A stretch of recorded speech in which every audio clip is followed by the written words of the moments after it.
Spre bucuria medicilor, fiecare dintre raioanele care intră în serviciul medical de urgență Nord a primit câte 2 ambulanțe. O mașină să fie în centrul regional într-o echipă, alta va pleca pe malul Prutului, în punctul de ajutor medical urgent, satul Căliniști.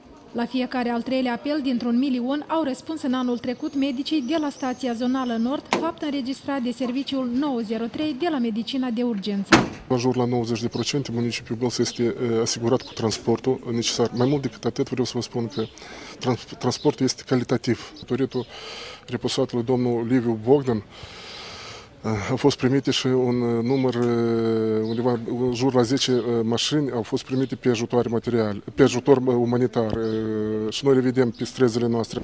Prima ieșire la linia medicală de urgență cu noile mașini a fost încredințată celor mai experimentați șoferi.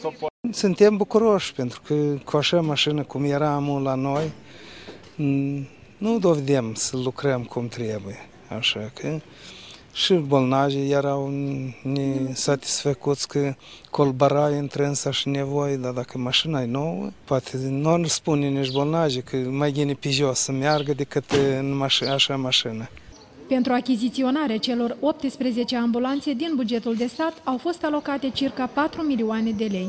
Anul ăsta a fost procurată următoarea, deci etapă de autosanitare pentru toată Republica, 45 de autosanitare, din care, iată, zona Nord astăzi a primit 18 pentru cele puncte, substațiuni medicale care nu au avut autosanitară. Colegii mei sunt foarte mulțumiți pentru această achiziție, fiindcă scopul nostru este de a ne apropia față de bolnavi. Tatiana Chetrari, Victor Atușneac, Bălți, Mesager.